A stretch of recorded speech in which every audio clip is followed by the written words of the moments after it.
De retour sur le plateau des 24 heures chrono de l'International, sur le plateau de TV5 Monde, pour Phnom Penh au Cambodge, 19e ville et 20e heure de direct depuis hier. Il nous reste 4 heures dans notre immense marathon. Alors j'arrive à Phnom Penh, j'accueille Denis Bloss. Denis Bloss, bonjour. Bonjour. Donc vous êtes chef d'entreprise sur place depuis 7 ans. Oui. Voilà. Vous pouvez nous en dire un peu plus ? Oui, je suis chef d'entreprise d'une entreprise qui s'appelle Sunwater Life Asia.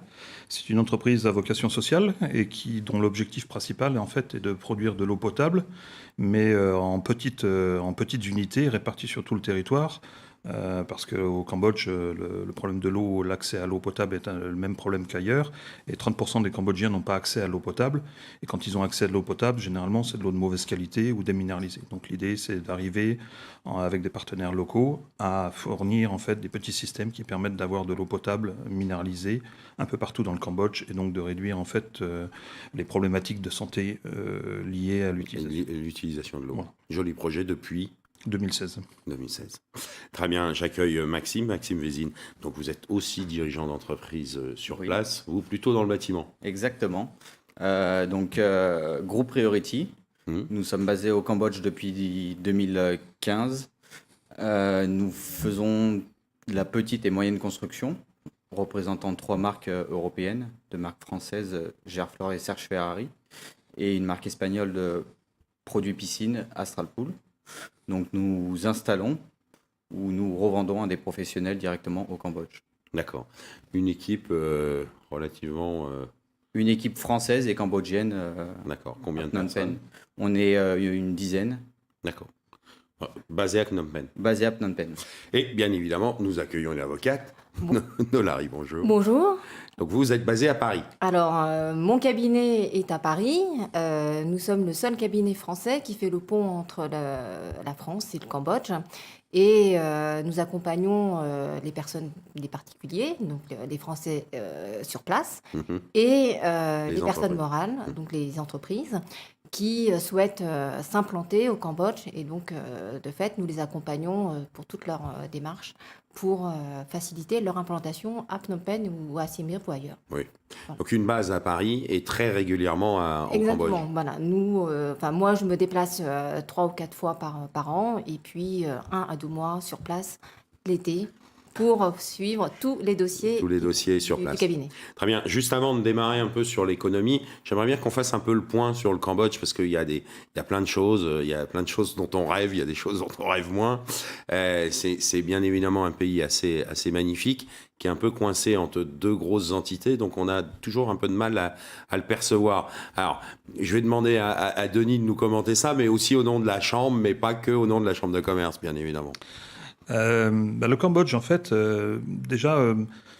finalement, il y a une image qui est un peu comment on peut dire, fausse, vue perception de l'Europe. Déjà, le Cambodge souffre de la Thaïlande, qui fait quand même 80 millions d'habitants à côté, et qui est très célèbre pour tout le tourisme. Le Vietnam, lui, qui est de l'autre côté, qui fait à peu près la même chose, mais qui est beaucoup plus industriel, etc. Donc le Cambodge, en fait, a un déficit d'image par rapport à ça. Même si vous interrogez les gens, ils ne savent pas exactement où est-ce que c'est situé, etc. Donc le Cambodge a besoin d'exister par lui-même. Et il a beaucoup d'atouts pour le faire. Simplement, il n'a pas accès. Il faut qu'on les rappelle, et c'est le but de cette émission. Voilà. Mais je vous propose d'aller d'abord interviewer le vice-président de la Chambre de commerce France-Cambodge. Quel est le climat des affaires sur place ? Le climat des affaires, il est bon au Cambodge. Nous sortons pourtant d'une année tumultueuse, avec des élections aux résultats contestés. Et cela n'a de fait que peu impacter l'économie qui continue sur sa lancée avec un taux de croissance de plus de 7%.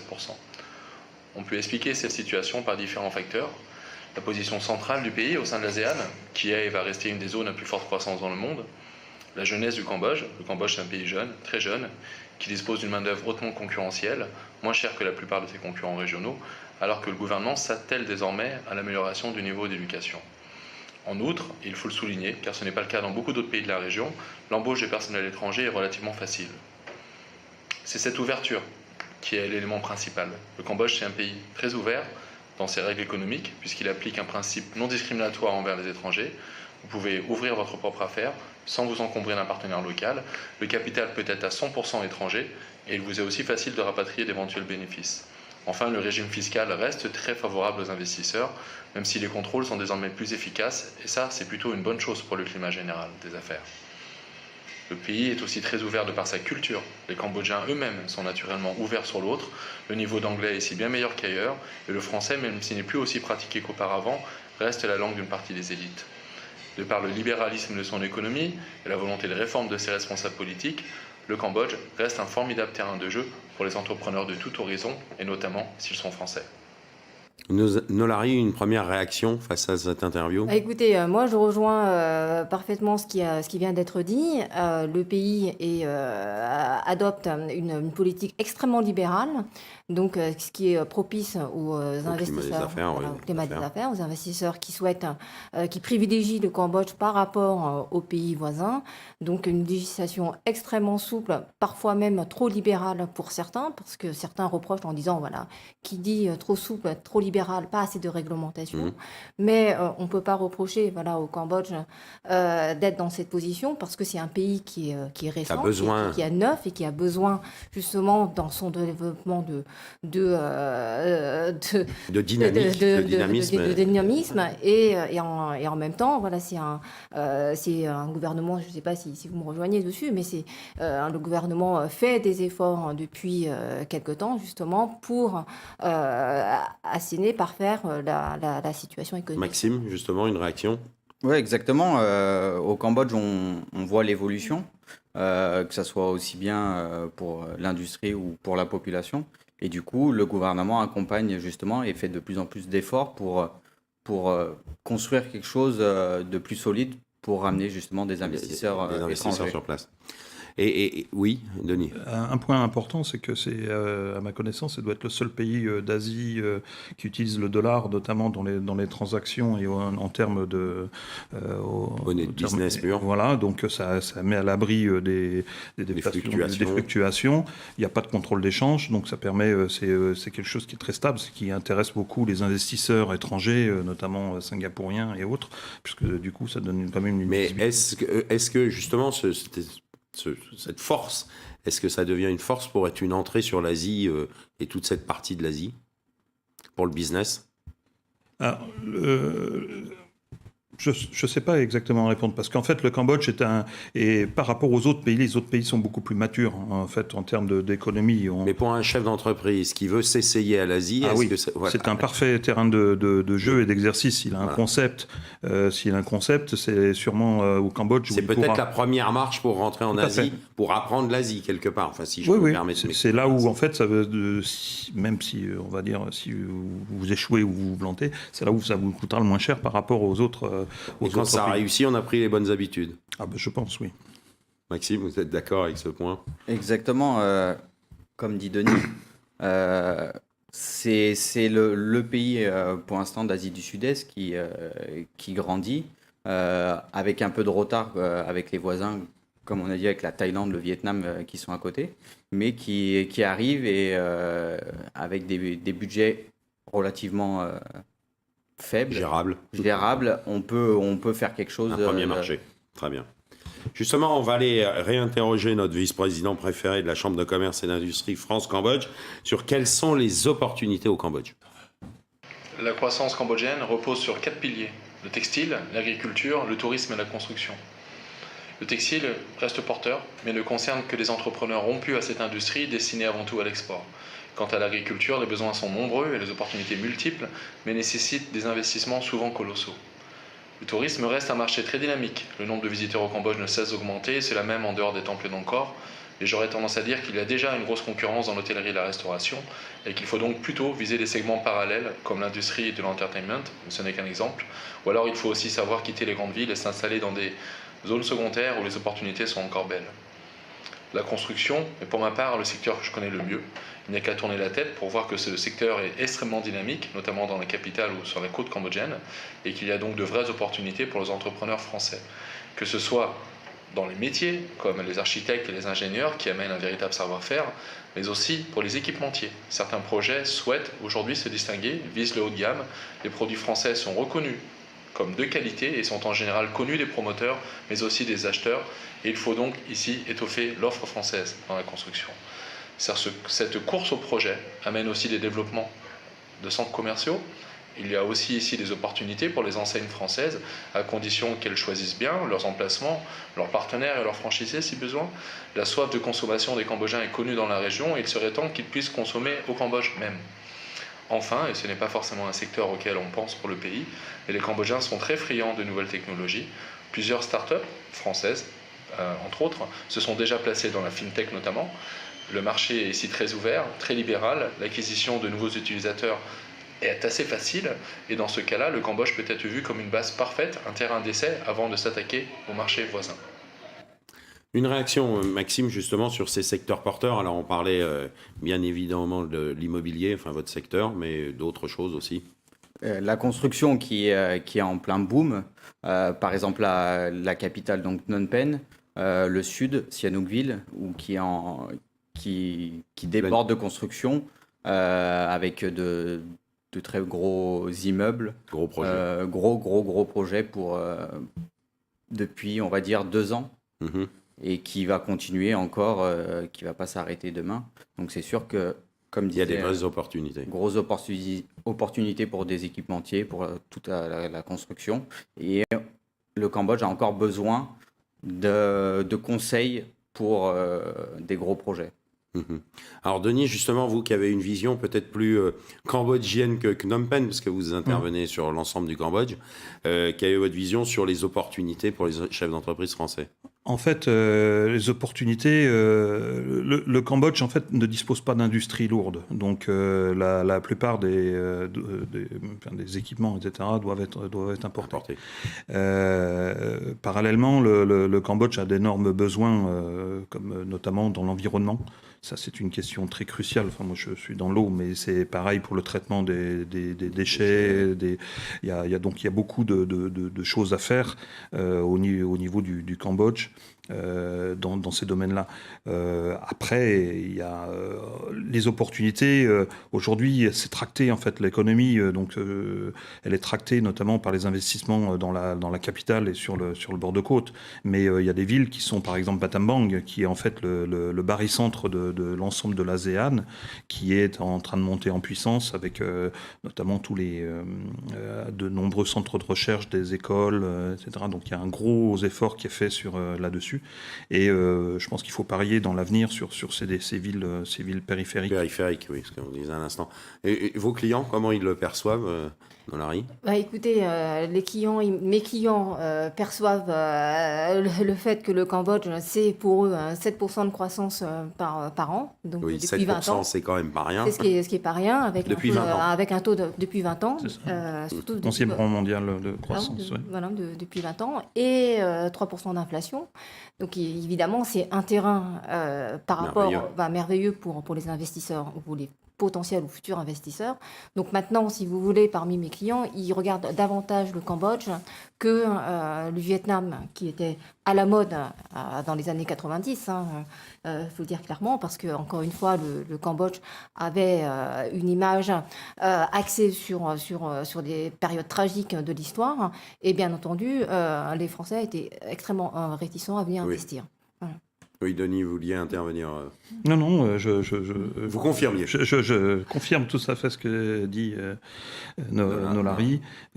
C'est vrai qu'il y a eu le Cambodge. Si le Cambodge est moins développé que les autres, c'est effectivement lié à la sombre période des Khmers rouges qui a complètement détruit une génération. Et j'oserais vous dire, pour vous, pourquoi le Cambodge ?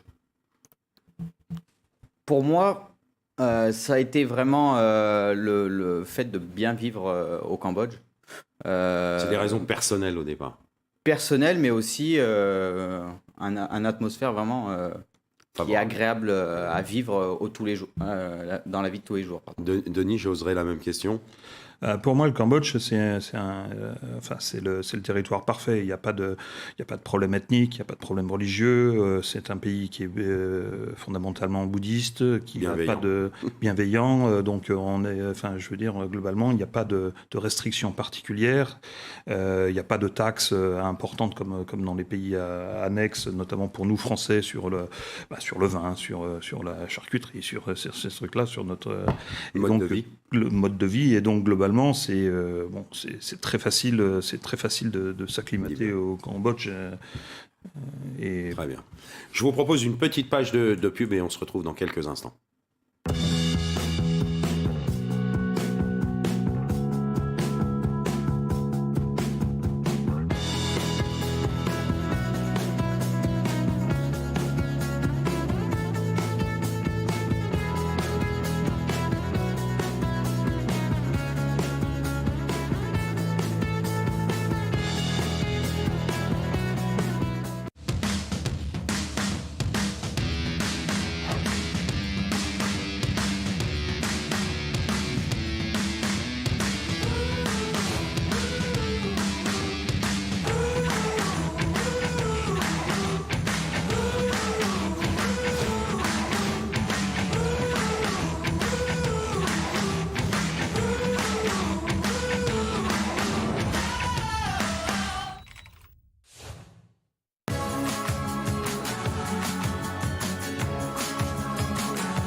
De retour sur le plateau de TV5 Monde pour les 24 heures chrono de l'international en direct pour le Cambodge.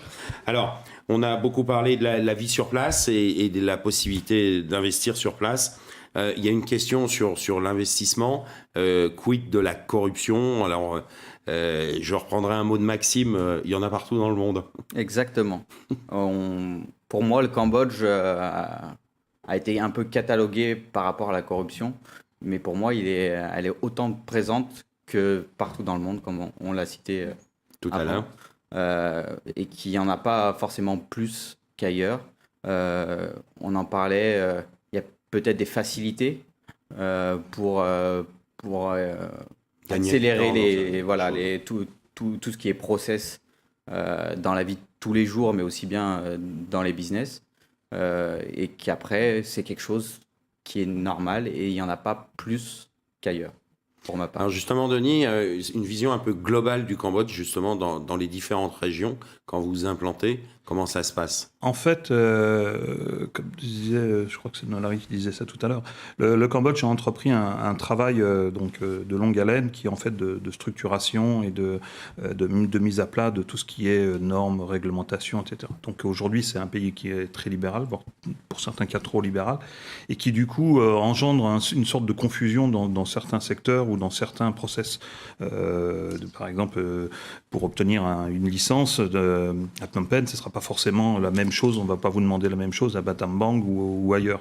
Et donc du coup, là-dedans, nous en tant qu'étrangers, une vision générale des choses. On s'y perd un peu et effectivement, il y a souvent en fait un phénomène en fait qu'on appelle le facilitateur, etc., qui lui dit bon attendez, moi je vais les interlocuteurs, j'en fais mon affaire parce que de toute façon comme c'est un peu disparate, etc., et donc je règle ça moyennant une rétribution, etc. Donc ce qui est en fait une rémunération de service plus que de la corruption pure. De la corruption dure, la comme corruption, on peut l'entendre.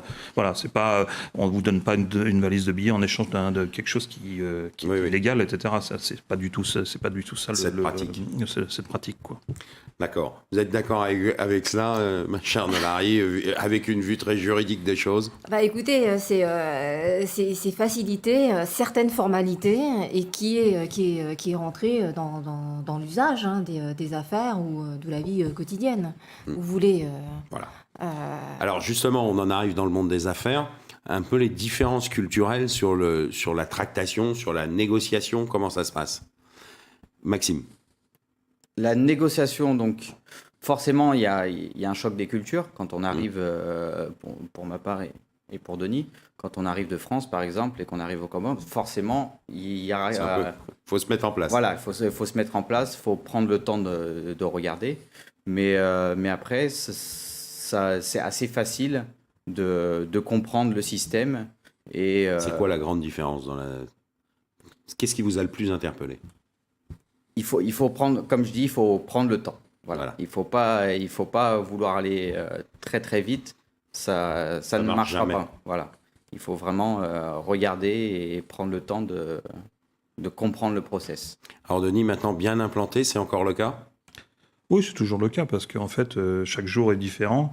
Comme on en revient toujours à la même chose, c'est pas complètement normalisé, etc. Donc les grands contrats tels qu'on les connaît en Europe, avec bordés dans tous les sens. Des contrats cadres, des machins, des trucs. Ça, c'est quelque chose qu'il faut à peu près oublier au Cambodge. Donc il faut avoir l'esprit ouvert et puis s'adapter en fait au mode de fonctionnement de l'interlocuteur. Donc après, les écrits ont moins de valeur que de la parole, etc. Donc après, il y a une vraie valeur à la parole donnée.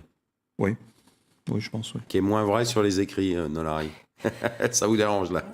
Non, ça me dérange pas parce que ça a été aussi pour moi le premier choc aussi culturel entre guillemets juridique. Hein, c'est-à-dire que nous, on était plus habitués, rompus à l'exercice de l'écrit et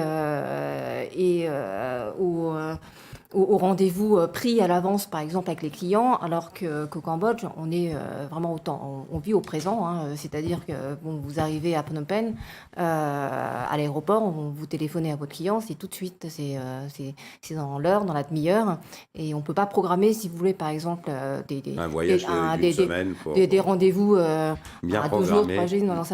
Non.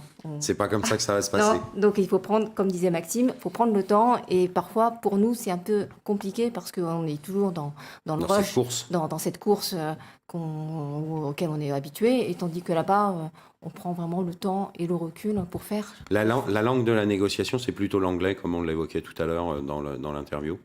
Pour nous, forcément, ça va être l'anglais.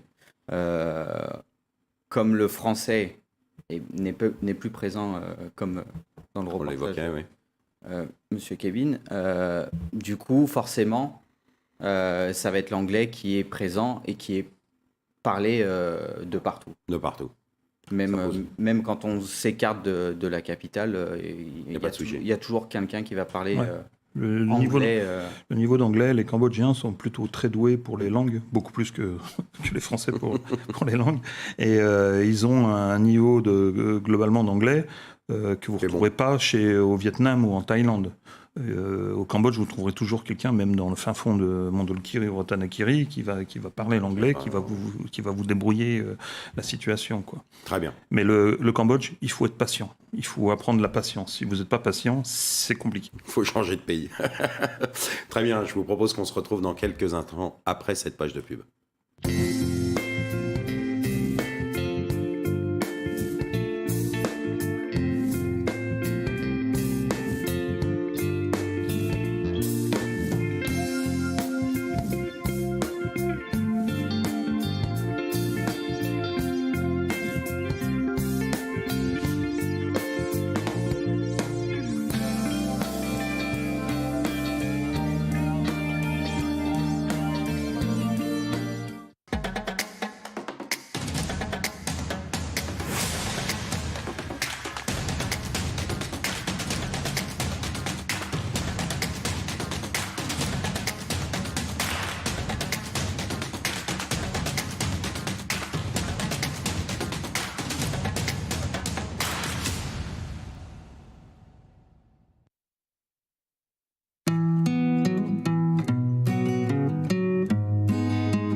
I can read and I can write. C'est 4 ans, je sais lire et je sais écrire.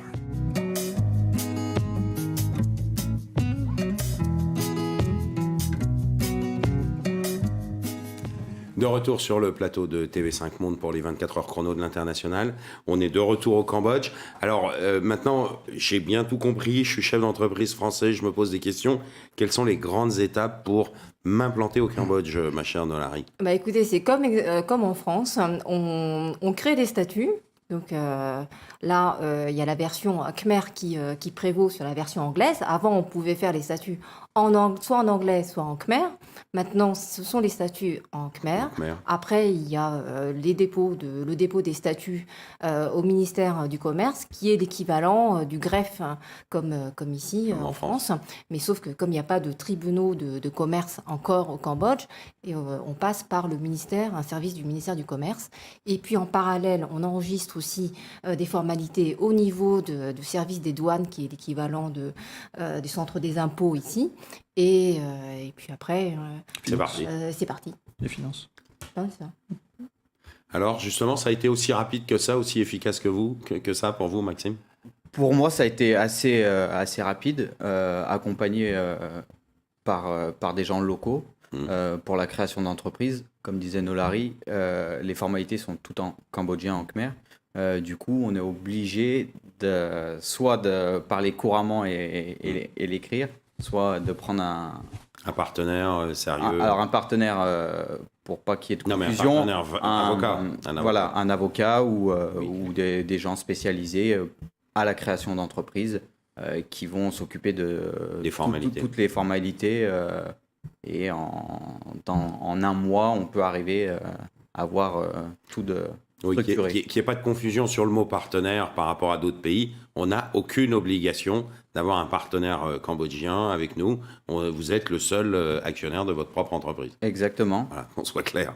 Qu'on soit clair, il y a, au Cambodge, on peut créer une entreprise et être 100% dirigeant. Alors justement, une fois que j'ai créé, comment ça se passe avec mes collaborateurs en termes de management, en termes de recrutement? Ça se passe bien, Denis, pour vous? Vous qui avez des équipes importantes. Moi, ça se passe bien, mais là aussi, ça fait partie du choc culturel en fait qu'il faut anticiper quand intégrer, quoi. C'est-à-dire que les Cambodgiens n'ont pas la même relation autant que l'on l'a en France, et notamment donc du coup, ça n'a pas du tout la même. En France, quand vous donnez une instruction, vous attendez à ce que de toute façon vous venez contrôler le résultat. Point barre. Au Cambodge, c'est pas ça. Les gens vous disent oui, mais ils disent oui, je vous ai compris, mais pas oui. Je vous ai entendu. Mais c'est pas, je vous ai compris. Donc en fait, il y a un travail en fait beaucoup plus d'accompagnement des équipes. Donc il faut faire du micromanagement beaucoup plus qu'en France. La problématique étant que le middle management, du fait des événements tragiques, en fait, on en trouve peu au Cambodge. Donc, en fait, c'est assez. Il manque encore un étage. Il manque un étage qui est pas encore. La prochaine génération, je pense qu'il y sera, mais pour l'instant, il y a un fossé qui reste à franchir. Qui reste à franchir, quoi. D'accord. Très bien. Alors, pour revenir sur la partie et le droit du travail, oui, juste une virgule sur le droit du travail. Le Cambodge est très, très souple. Donc, le gouvernement a fait beaucoup de progrès ces dernières années, que ce soit à la fois sur le droit des affaires et sur le droit du travail. Là, donc, jusqu'à présent, il n'y avait pas vraiment de sécurité sociale, il n'y avait pas de retraite, etc. Donc là, ce sont des choses qui sont en train d'être mises en place. Il y a des lois très importantes qui sont passées cette année. On est dans un pays en plein déploiement, en fait. C'est un pays c'est un pays qui est jeune, hein, plus de 50% de la population a moins de 25 ans. Donc du coup, il y a tout à gérer, il y a tout à gérer en même temps. Donc le coût du travail est toujours très abordable. Les gens sont très volontaires, donc il y a pas ils sont tous moteurs. Au Cambodge, il n'y a pas d'assurance chômage, il n'y a pas de choses comme ça. Donc tout le monde a besoin de travailler, tout le monde a besoin de gagner sa vie. Donc vous trouvez toujours des gens qui ont envie de travailler. Après, il faut canaliser un peu tout ça, mais...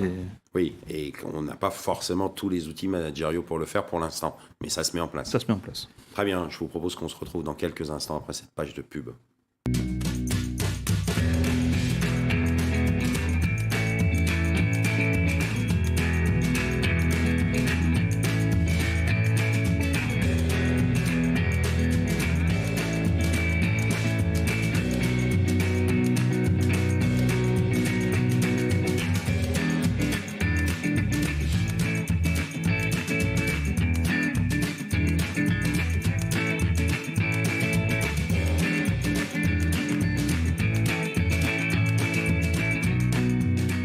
De retour sur le plateau, je pense qu'on a bien abordé toutes les notions d'entreprise. Maintenant, il faut que je suis le fameux chef d'entreprise, il faut que je vive sur place. Alors, comment ça se passe, la vie au quotidien sur place, mon cher Maxime, comment ça... La vie au quotidien est forcément est agréable à vivre tous les jours, déjà par le climat. On est à 10 mois de soleil et tout le temps, avec une température moyenne de 30 degrés. Donc forcément, ça fait quelque chose de Quand on voit la neige aujourd'hui, c'est quand même plus sympa au Cambodge. Exactement. D'accord. Donc première chose, le climat et l'ambiance de vie, la partie vie quotidienne. L'ambiance de vie est également très agréable.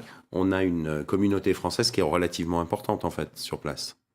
Oui, c'est la deuxième en Asie du Sud-Est après Singapour. Donc après les chiffres, beaucoup de Français ne se déclarent pas, mais on est aux alentours de 10-12 000 Français au Cambodge. Hein, donc c'est quelque chose qui est quand même très important. C'est une grande communauté française. C'est une grande communauté française, oui. Voilà, qui vit assez bien ensemble, Oui, il y a, comme disait Denis, il y a une grosse communauté, donc répartie un peu dans tout le Cambodge, avec une bonne base forcément dans la capitale Phnom Penh. Et forcément, après, on essaye de s'entraider chacun pour s'aider dans la vie de tous les jours, mais aussi bien aussi dans le business. Pas seulement Phnom Penh, hein. Siem Reap, par exemple, il y a une nouvelle antenne de la Chambre de commerce qui vient d'être créée à Siem Reap. Il y a l'Alliance française, le Centre culturel français qui vient d'ouvrir à Siem Reap. Il y a une école française. À Battambang aussi, il y a aussi une alliance française qui vient de s'ouvrir. Donc c'est quand même quelque chose qui est assez facile. Donc si on a besoin de vivre, enfin de retrouver des compatriotes, c'est très facile. Vous en trouvez plein, que ce soit dans la restauration, il y a beaucoup de restaurateurs qui sont français. C'est assez facile. Il y a des écoles, il y a un lycée français. Alors justement, on parlait des écoles à l'instant. Donc on a un lycée français sur place, qui est le lycée Descartes. Le lycée Descartes, oui. Voilà, alors pour votre part, alors vous avez un jeune garçon qui a actuellement 3 ans, c'est ça ? 3 ans, qui est à l'école française internationale, qui est en fait une école française indépendante qui est en partenariat avec l'école canadienne et qui offre une école bilingue avec un cursus international. Et donc en fait l'offre Il y a une bonne offre de formation et d'éducation sur place pour les enfants. Jusqu'au bac, oui. Jusqu'au bac. Et vous, 11, 14, 16, c'est ça ? Exactement. Voilà. Donc cursus par contre anglais. D'accord. Dans une école internationale, pareil. Et le lycée français, alors j'essaie de mettre en avant nos lycées français qui sont quand même un magnifique réseau, bon fonctionnement comme tous les lycées français dans le monde. Ah oui, là, enfin moi j'y suis pas, mais je suis un peu l'actualité. Je crois que l'année dernière c'était plus de 92% de réussite au bac. Il y a à noter qu'il est en forte croissance parce que de plus en plus de Cambodgiens en fait viennent au lycée français. Même s'ils sont pas issus de familles franco-cambodgiennes, mais ça a quand même une notoriété qui est reconnue, je pense, au niveau éducation. La France a toujours un prestige culturel et, je pense, assez intact, culturel et professionnel, au niveau du Cambodge, même si le français a été malgré tout en régression. Oui, en régression en termes de langue, mais quand on est français, on est plutôt bien vu. Oui, je pense que oui, on est plutôt reconnu, c'est quelque part un gage de qualité, de sérieux, d'éducation, etc. Donc la plupart des élites, de toute manière, ont fait des études françaises, sont francophones ou francophiles. Oui, et puis de toute façon, il faut aussi souligner que l'enseignement supérieur, on enseigne encore le français, par exemple dans la filière droit. Les étudiants ont un enseignement bilingue, donc khmer et surtout français, et aussi en médecine, où l'enseignement est en français. Donc il y a une forte présence il y a encore une forte présence du français. Il y a des accords avec des écoles d'ingénieurs, entre l'école d'ingénieurs française et cambodgienne. Il y a quand même pas mal de liens. On va aller interroger Daniel Zarba, sur quel est le coût de vie dans la capitale, bien évidemment. La vie au Cambodge n'est pas très chère, évidemment elle est beaucoup moins chère qu'en Europe. On y mange pour des petites sommes, on peut y manger pour 2 ou 3 ou 4 dollars, c'est assez facile, c'est assez simple. Évidemment, il y a aussi des restaurants plus haut de gamme avec lesquels il y a d'excellentes choses. Quant à se loger, c'est pas très cher non plus. Ça peut être logé pour petit appartement pour 150, 200 dollars par mois, c'est possible. Mais ça peut aller jusqu'à 4 ou 5 000 dollars si vous voulez une grande maison avec une piscine, avec tout ce qu'il faut. Donc tous les prix sont là, tout existe. On y trouve toutes les nourritures du monde. On peut y manger français bien sûr, italien, russe, espagnol, japonais, coréen, chinois. Il y a énormément de restaurants dans Phnom Penh et énormément de bars, ce qui fait qu'on peut y sortir très très facilement. Avec simplement une chose, avec un rythme qui doit être évidemment bien différent, dans la mesure où ici on se lève tôt et on se couche tôt. C'est-à-dire que beaucoup de restaurants après 21h ou 21h30 ne vont plus vous servir. Donc on va manger plus tôt le soir, on va manger plus tôt le midi, on se couche plus tôt et on se lève plus tôt. Voilà. C'est comme ça la vie au soleil, avec des gens qui vivent à ce rythme et on les comprend très très très très bien. Merci à Daniel Zarba. Alors, je voyais réagir en direct Denis et sourire, voire rire sur les interventions et les dîners de bonne heure. Ça, c'est vrai. C'est vrai que ça surprend un peu quand on arrive de France, le fait que le rythme est décalé, enfin, et pas au même moment. Et pas au même moment. Après, voilà, une fois qu'on s'y est fait, c'est tout. Voilà. Alors justement, on parlait d'immobilier tout à l'instant. Quel quartier vous faudrait privilégier dans la capitale ? Le quartier, avant il y avait donc le quartier Bangkok 1, qui était le plus célèbre. Comme on a dit, avec la croissance du Cambodge et de Phnom Penh, les quartiers s'agrandissent, les centres commerciaux fleurissent un peu de partout. Donc maintenant, il n'y a pas vraiment de quartier privilégié à habiter. C'est plus là où on se sent le mieux. Pas très loin des écoles, comme d'habitude. Pas très loin des écoles, mais encore pareil, les écoles sont réparties un peu de partout dans toute la capitale. Et on n'a pas de souci à naviguer dans la capitale. Denis a un point de vue. Oui, enfin, sauf que le trafic est quand même... Forcément, ça s'intensifie. Je savais que j'allais toucher du doigt un sujet le trafic commence à être franchement compliqué avec l'évolution et démographique et économique. Donc, il y a de plus en plus de voitures et que la ville aujourd'hui n'a pas été conçue, notamment intramuros. Pour autant de circulation. Pour autant de circulation. Donc, ça pose un certain nombre de problèmes de circulation. Pour le reste... Quand on a vécu à Paris, on s'y accommode très bien. Hein. Oui, ça va. C'est pas un problème. Très bien, je pense qu'on a fait à peu près le tour. Si vous aviez un conseil que chacun devait garder à l'esprit dans le cadre de son implantation au Cambodge, ma chère Nolari, ce serait lequel ? Ce serait le fait que le Cambodge a une population extrêmement jeune, comme disait Denis. Donc, plus de la moitié de la population a quand même 25 ans, moins de 25 ans.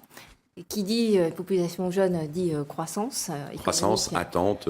Attente et consommation. Et dynamisme et consommation. Et voilà. Denis, un point. Moi, je dirais quand même que pour tout investisseur, c'est ne pas se précipiter. Venir, prendre le temps quand même, parce que des bonnes idées en Europe ne sont pas forcément transposables directement comme ça au Cambodge. Il faut faire quand même une étude de marché, ne pas se précipiter et prendre le temps quand même de bien se poser un peu, même si on a tendance à vouloir précipiter le mouvement.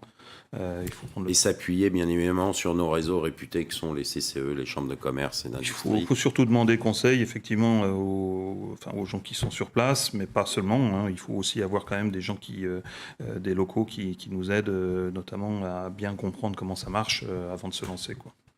Très bien. Même question, mon cher Maxime. On va reprendre un peu les points, de ne pas se précipiter et avec des chambres de commerce françaises, européennes, qui sont maintenant implantées depuis quelques années et qui vont faciliter beaucoup de choses et la rapidité aussi pour comprendre de construire la société et tout ça avec les bons partenaires, avec des bons partenaires, des avocats, tout ça, et qui va aller beaucoup plus vite.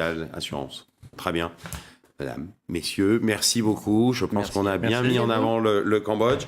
Pour notre part, je vous propose qu'on se retrouve dans quelques instants pour la Tunisie, avec bien évidemment la capitale Tunis.